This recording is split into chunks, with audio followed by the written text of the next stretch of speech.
Cash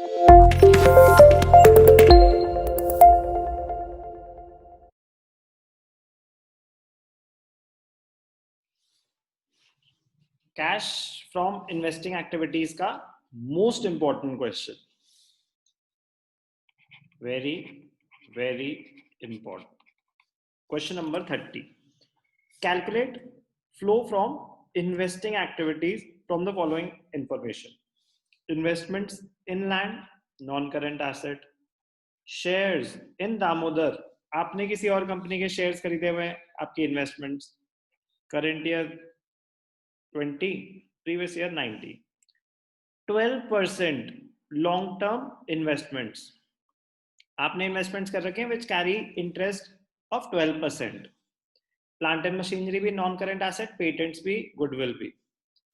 adjustment read कर लेते हैं एक बारी. A piece of land was purchased as an investment out of surplus, आपने पैसे कमाए, कुछ प्रॉफिट्स हुआ, आपने उससे लैंड ले ली, तो it was let out for commercial purpose and the rent received was 20,000. बाकी कहानी किसी काम की नहीं है. जब साल शुरू हुआ तो भी लैंड 3 लाख थी, जब साल एंड हुआ तो भी लैंड 3 लाख थी. ना तो आपने कोई नई लैंड खरीदी, ना ही कोई आपने लैंड सेल करी. जो रेंट रिसीव हुआ, रेंट रिसीव्ड, ये आपके लिए इन्वेस्टिंग एक्टिविटी है. तो इनफ्लोज है, दिखा देंगे अभी, ठीक है, अपनी रेफरेंस के लिए. इनफ्लो इन्वेस्टिंग में आ जाएगा. Dividend received from Damodar at 12%. अब दामोदर जब साल शुरू हुआ तो भी 1,50,000 के शेयर्स थे, जब साल एंड हुआ तो भी 150 के शेयर्स थे. तो डिविडेंड कितना मिला होगा आपको? 1,50,000 का 12%, तो कितना हो जाएगा? 18,000. तो ये भी आपके लिए क्या है? Inflow. Dividend received investing activity होता है. पेटेंट्स रिटर्न ऑफ मतलब अमोर्टाइजेशन. टैंजिबल एसेट्स के लिए वर्ड यूज होता है डेप्रिसिएशन, और पेटेंट्स के लिए होता है amortisation. Patents written off to the extent of 20,000, ये तो हो गई उनकी depreciation and amortisation. Some patents were sold at a profit of 10,000. कितने के पेटेंट्स पता नहीं, बट प्रॉफिट बता रहा है, कुछ पेटेंट्स बेचे 10,000 के प्रॉफिट पे. अब ध्यान से देखना, तो आपको क्या बनाना पड़ेगा? पेटेंट्स का अकाउंट, स्टार लगा देंगे कि इसकी एडजस्टमेंट है और अकाउंट बनेगा. अभी तक कोई और अकाउंट नहीं दिख रहा. Next, machinery costing 80,000, depreciation provided thereon. ऐसी लैंग्वेज मतलब आज तक उस पे 30,000 की डेप्रिसिएशन लग चुकी है. आपने 80 की खरीदी थी, तो बुक वैल्यू क्या होगी? 50,000, और आपने 35,000 की बेची.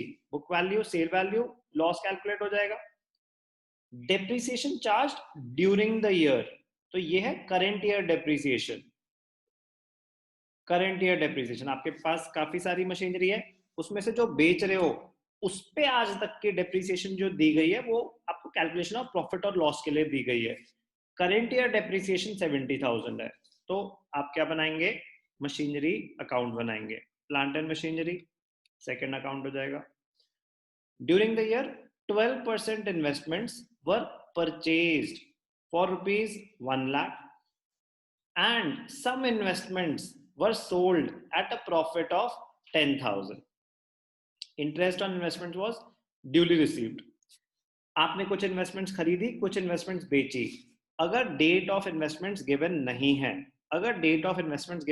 है, तो आपको क्या कैलकुलेट करना चाहिए? इंटरेस्ट देना है. उसने बोला ना 12% इंटरेस्ट कैरी करते हैं, तो आप अजम्पशन लेंगे, आप इंटरेस्ट कैलकुलेट करेंगे ओपनिंग बैलेंस पे, और अजम्पशन लेंगे कि जो भी परचेज और सेल ऑफ इन्वेस्टमेंट्स हुई वो eight the end of the year हुई. तो मतलब थ्रू आउट द ईयर 50,000 की इन्वेस्टमेंट थी, फिर मैंने कुछ खरीदी, कुछ बेची, कुछ मेंशन नहीं है. अगर डेट ऑफ दीज ट्रांजैक्शंस, तो हम नोट दे देंगे, we assume that the purchase and sale of investments took place at the end of the year. चलो क्वेश्चन स्टार्ट करूंगा. कैश फ्लो स्टेटमेंट बनाने से पहले आपको वर्किंग नोट्स बना लेने चाहिए. तो कौन से हमने पेटेंट्स बनाना है, प्लांट एंड मशीनरी और इन्वेस्टमेंट्स अकाउंट का लेजर बनेगा. तो ध्यान से पहले फॉर्मेट बना लेते हैं वर्किंग नोट के लिए. पेटेंट्स एक एक करके. ध्यान से देखना। तो वर्किंग नोट पहले बना लेंगे, सेपरेट लेजर अकाउंट बनेंगे, पेटेंट्स का अलग बनेगा, प्लांट एंड मशीनरी का अलग बनेगा, लॉन्ग टर्म इन्वेस्टमेंट्स का अलग बनेगा वर्किंग नोट में, एक एक करके। पहले पेटेंट्स का अकाउंट बनाते हैं, ध्यान से देखना। Patents, opening balance 1 lakh, closing balance 70,000।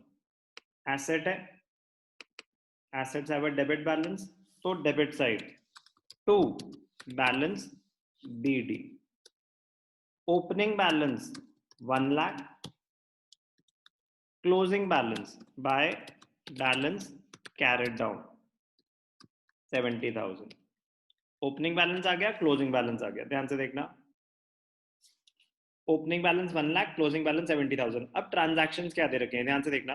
Third point, patents written off to the extent of 20,000, तो डिक्रीज इन पेटेंट्स, तो क्रेडिट साइड पे आ जाएगा बाय डेप्रिसिएशन एंड अमोर्टाइजेशन। कितना? 20,000। ठीक है, ओके। नेक्स्ट क्या है, ध्यान से देखना। Some patents were sold at a profit of 10,000। कितने पेटेंट्स पता नहीं, लेकिन प्रॉफिट तो गिवन है। प्रॉफिट किधर आता है? एसेट अकाउंट में, ध्यान से देखना। एसेट अकाउंट के डेबिट साइड पे आएगा to statement of profit and loss. क्या है? गेन है। कितना गेन है? 10,000। और कोई इंफॉर्मेशन नहीं है, तो डेबिट्स 110 है और क्रेडिट्स 90 है, तो बैलेंसिंग फिगर कहाँ आना है? क्रेडिट साइड पे आना है। तो बैलेंसिंग फिगर बचा क्या है निकालने वाला? सेल। तो क्या आ जाएगा यहाँ पे? By bank account, sale of patents. Balancing figure आप कैलकुलेट करेंगे तो हमें क्या क्या गिवन था? हमें ओपनिंग बैलेंस गिवन था, क्लोजिंग बैलेंस गिवन था, हमने दिखा दिया डेबिट और क्रेडिट पे। हमें ये गिवन था कि इस साल कितना अमोर्टाइजेशन हुआ? 20,000 हुआ। कुछ पेटेंट्स हमने 10,000 के प्रॉफिट पे बेचे, तो अकाउंट वाइज हम कहाँ दिखाते हैं? 10,000, debit side of the asset account. तो बैलेंसिंग फिगर जो है कितना बचा? 20,000, वो क्रेडिट साइड पे आ जाएगा। कैसे निकालेंगे? Debits minus credits. ये तो हो गया अकाउंटिंग फॉर्म। अगर कॉमन सेंस पे जाएं, आपका जब साल शुरू हुआ तो 1 लाख के पेटेंट्स थे, 20,000 राइट ऑफ हो चुके हैं, तो कितने बचे? 80,000 के पेटेंट्स बचे होने चाहिए, बट जब साल खत्म हुआ तो 70 के ही बचे हैं। तो मतलब आपने 10,000 के पेटेंट्स बेच दिए होंगे, और 10,000 के पेटेंट्स 10,000 के प्रॉफिट पे बेचे, तो पैसे कितने आए होंगे? 20,000। बट अकाउंट फॉर्म से करेंगे, वर्किंग नोट बनाना कंपलसरी है, और पता होना चाहिए कौन सी चीज कहाँ पे आएगी, तो ईजी है। 110 माइनस 90, तो कितना आया यहाँ पे बैलेंसिंग फिगर? 20,000। तो ये हमने कैलकुलेट करा। मिसिंग फिगर जो होता है ना, एसेट अकाउंट क्यों बनाया जाता है? कोई ना कोई मिसिंग फिगर आपको कैलकुलेट करना पड़ेगा। इसमें हमने कौन सा मिसिंग फिगर कैलकुलेट करा? इसमें हमने कैलकुलेट करा सेल वैल्यू ऑफ पेटेंट्स। तो सेल वैल्यू इन्वेस्टिंग एक्टिविटीज में इनफ्लो आ जाएगा, कोई परचेजेस है नहीं, डेप्रिसिएशन अमोर्टाइजेशन ऑपरेटिंग में जाता है, इन्वेस्टिंग में नहीं। परचेज होती तो इन्वेस्टिंग में आउटफ्लो आता, यहाँ पे सिर्फ एक वैल्यू पता चली, इनफ्लो। आगे चलते हैं, प्लांट एंड मशीनरी अकाउंट, ध्यान से देखना। Same logic, exactly same logic. Plant and machinery, opening balance 6 lakhs, closing balance 750। Opening balance to balance BD 6 lakh by balance CD 7,50,000। Opening balance, closing balance, ठीक है। क्या आ गया? प्लांट एंड मशीनरी का balance आ गया, opening closing. Machinery costing rupees 80,000, depreciation provided thereon 30,000, was sold for 35,000। ध्यान से देखना, आपको वर्क नोट में क्या करना चाहिए? Plant and machinery cost less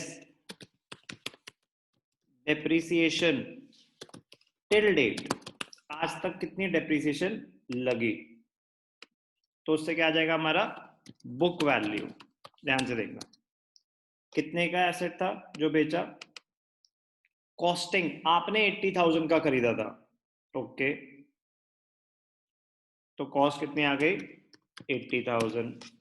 उस पे आज तक कितनी डेप्रिसिएशन लग गई, आप डेप्रिसिएशन चार्ज कर चुके हो, लेकिन अब तो अलग से इन्फॉर्मेशन है ना, प्रॉफिट और लॉस कैलकुलेट करने के लिए बोल रहे, तो आपको कॉस्ट प्राइस दिया है 80,000, बुक वैल्यू दी होती तो मतलब डेप्रिसिएशन ऑलरेडी चार्ज हो चुकी है, हमें क्या गिवन था कॉस्ट प्राइस, कॉस्ट 80,000, डेप्रिसिएशन उस पर 30,000 लगी है और सेल वैल्यू 35,000, तो डेप्रिसिएशन टिल डेट 30,000, तो आज की डेट में बुक वैल्यू क्या होगी 50,000। 50,000 का एसेट, बुक वैल्यू 50,000, आपने कितने की बेची, सेल वैल्यू, आपने कितने की बेची, आपने बेची 35,000 की, तो लॉस हो गया, ठीक है। तो लॉस कितना हो गया, loss is equal to book value minus sale value, which is equal to 50,000 minus 35,000, तो कितना लॉस हो गया 15,000 का लॉस हो गया। इजी है बट इंपॉर्टेंट है। अब इसको दिखाएंगे कैसे, और देख लेते हैं करंट ईयर डेप्रिसिएशन जो ये दे रखी है, depreciation charge during their 70,000, asset की इस साल की डेप्रिसिएशन, तो फिर ये 30,000 क्या है, अरे जो आप एसेट बेच रहे हो उस पे आज तक कितनी डेप्रिसिएशन लग चुकी है, वो एसेट अकाउंट में तो ऑलरेडी एडजस्टेड है, वो तो हमने सिर्फ वर्किंग करी है, डेप्रिसिएशन तो आप हर साल ही चार्ज करते होगे, तो वो तो जो एसेट बेच रहे हो उस पर तो आज तक जितनी लगी है वो तो लगी हुई है। एसेट अकाउंट में क्या दिखाओगे, वो तो सिर्फ करंट ईयर डेप्रिसिएशन, ये कोई प्रोविजन फॉर डेप्रिसिएशन वाला क्वेश्चन तो है नहीं, तो उसमें कैसे दिखाएंगे हम, एसेट अकाउंट में नॉर्मल डेप्रिसिएशन टू एसेट, तो bye depreciation, when provision for depreciation account is not maintained, तो जो डेप्रिसिएशन हम दिखाते हैं एसेट अकाउंट में वो करंट ईयर डेप्रिसिएशन होती है, हमेशा ध्यान रखना, current year depreciation, current year depreciation थी 70,000 बाय बैंक अकाउंट, आपने सेल वैल्यू कितने का बेचा, आपने 35,000, आपका लॉस हुआ, आपका लॉस हुआ, तो लॉस एसेट के क्रेडिट साइड पे आता है, यहाँ पे आ जाएगा by statement of profit and loss, कितना लॉस हुआ 15,000 का लॉस हुआ,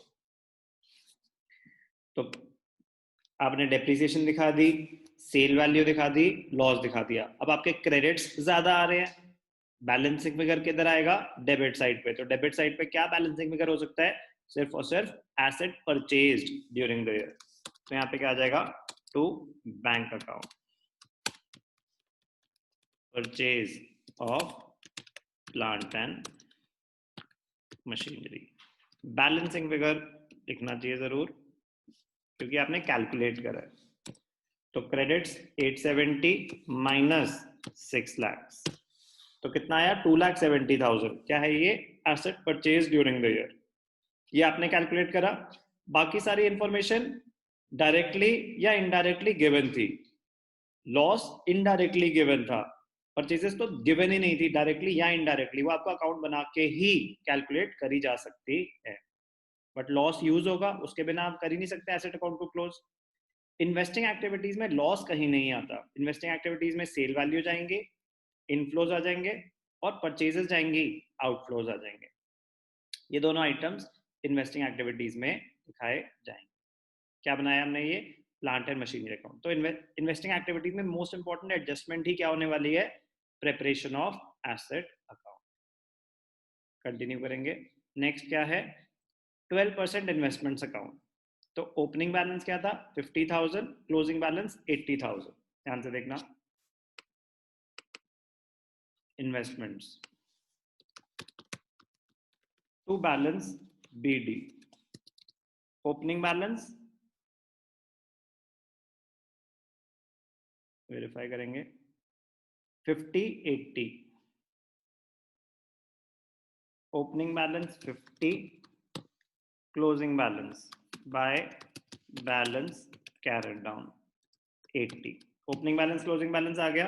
अब ध्यान से देखना, during the year 12% investments were purchase for 1 lakh. आपने इन्वेस्टमेंट्स खरीदी 1 लाख की, तो कहाँ आ जाएंगी? एसेट अकाउंट में debit side to bank account. 1 lakh के आपने परचेज करी इन्वेस्टमेंट्स, डेबिट साइड पे आ गई। And some investments were sold at a profit of 10,000। आपको प्रॉफिट दे रखा है, कितने की बेची वो नहीं बता रहा, कितनी बेची वो भी नहीं बता रहा। तो आपको प्रॉफिट तो पता है, और एसेट अकाउंट में प्रॉफिट किस साइड आएगा? एसेट अकाउंट के डेबिट साइड पे। To statement of profit and loss. Gain given है हमें, कितना गेन है? 10,000। तो डेबिट्स हो गए 160, क्रेडिट साइड पे बैलेंसिंग वगैरह आएगा, इसमें कोई डेप्रीसिएशन या अमोर्टाइजेशन तो हो नहीं सकती, तो जो भी बचा क्रेडिट साइड पे क्या आएगा? वो sale value by bank account, sale of investments, balancing figure, important. तो डेबिट्स 160 माइनस क्रेडिट्स। ये बहुत इंपॉर्टेंट है कि सेल वैल्यू हमने कैसे निकाली। तो यहाँ पे मिसिंग फिगर हमने क्या निकाला? Sale value of investments. तो एसेट अकाउंट बनाना बहुत इंपॉर्टेंट काम है, अगर वो नहीं बना पाए तो इन्वेस्टिंग एक्टिविटीज नहीं हो सकती। इसमें 3 बनाने थे एसेट अकाउंट, तीनों बना लिए। अब आप क्वेश्चन स्टार्ट करेंगे, एक एक करके आइडेंटिफाई करेंगे, इनफ्लोज क्या थे, आउटफ्लोज क्या थे। स्टार्टिंग से आइटम्स पढ़ेंगे। इन्वेस्टमेंट इन लैंड, ना तो खरीदी ना बेची, बट रेंट आया, तो पहले इनफ्लोज फिर आउटफ्लोज। ध्यान से देखना, तो इन्वेस्टिंग एक्टिविटीज में rent receive 20,000, okay. Next, shares in Damodar limited, ना तो खरीदे ना बेचे, बट उनसे डिविडेंड आया 18,000,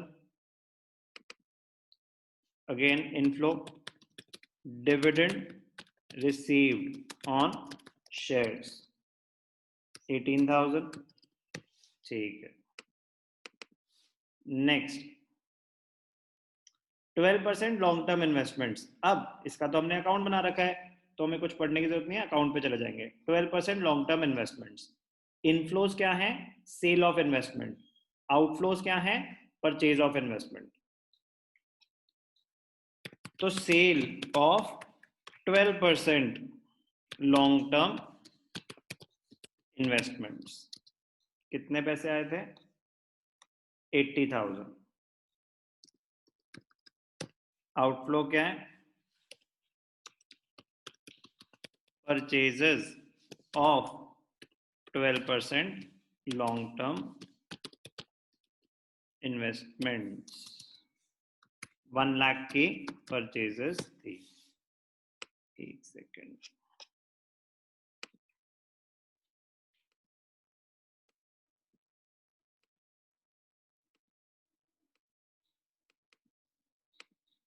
जो नेगेटिव है उसको हम ब्रैकेट्स में दिखा देंगे। आ गया। इन्वेस्टमेंट में 2 ही एडजस्टमेंट थी, जो इन्वेस्टिंग एक्टिविटी में आ रही है, सेल भी आ गई, परचेज भी आ गई। गेन वो ऑलरेडी सेल वैल्यू में इंक्लूडेड है, हमें अलग से नहीं दिखाना होता। इन्वेस्टिंग एक्टिविटीज में नहीं आता, वो ऑपरेटिंग एक्टिविटीज में एडजस्ट करना होता है।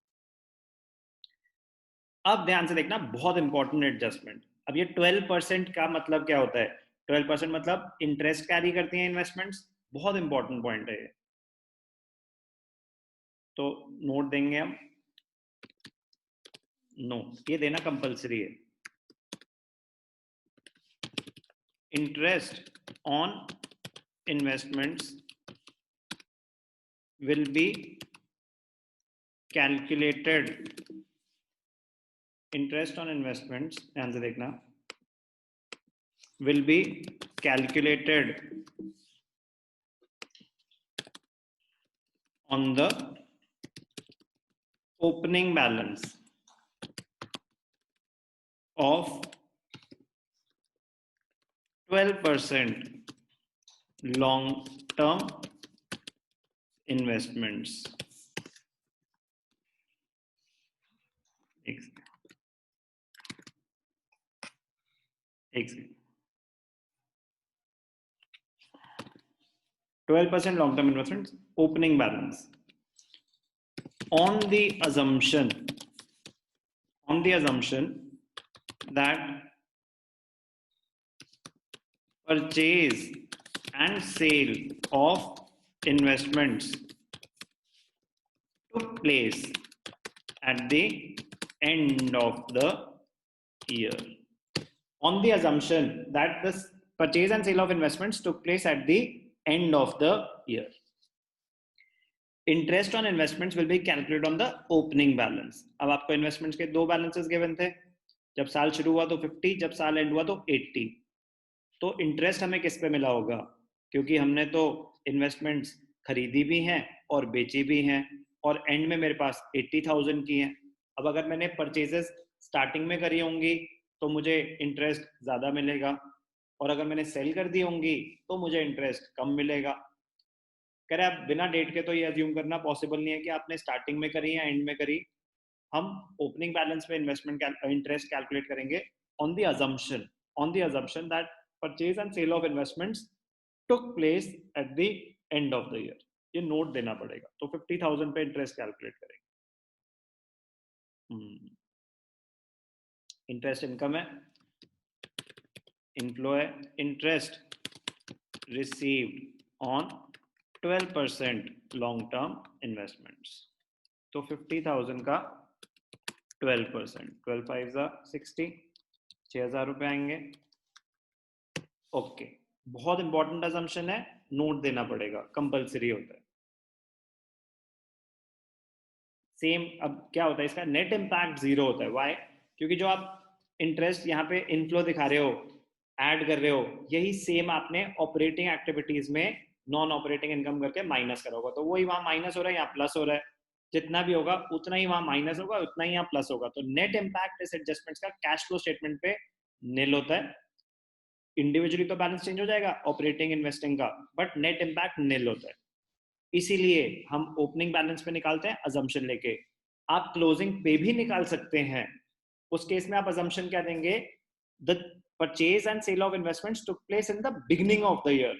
वो भी एक अजम्पशन है, बट ज्यादा कॉमन अजम्पशन ये है कि आप ओपनिंग बैलेंस पे कैलकुलेट करें इंटरेस्ट, और अजम्पशन ये लें कि जो भी चेंजेस हुए परचेज और sale of investment took place at the end of the year.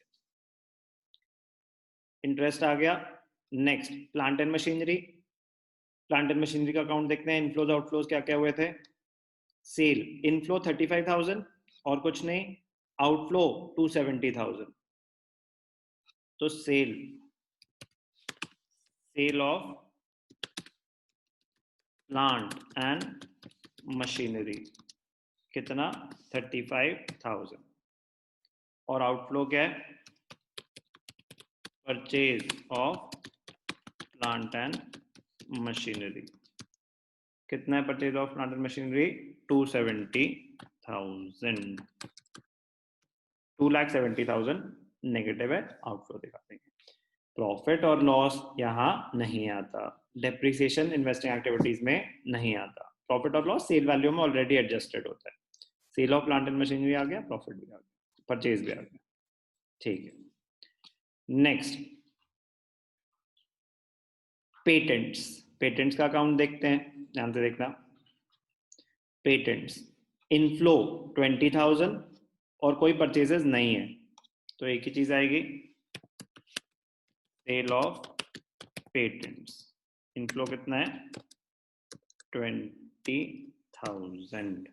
Sorry, inflow 20,000. कोई आउटफ्लो नहीं है. ठीक है, परचेजेस नहीं हुई. गुडविल जब साल शुरू हुआ तो 1 लाख की थी, जब साल खत्म हुआ तो 1,50,000 की थी. अगर कम हो रहा है तो उसको बोलते हैं गुडविल रिटर्न ऑफ, अमोर्टाइजेशन. बढ़ रही है गुडविल तो गुडविल परचेज करी होगी. Purchase of goodwill is an investing activity, तो वो कहां जाएगा? आउटफ्लो. परचेज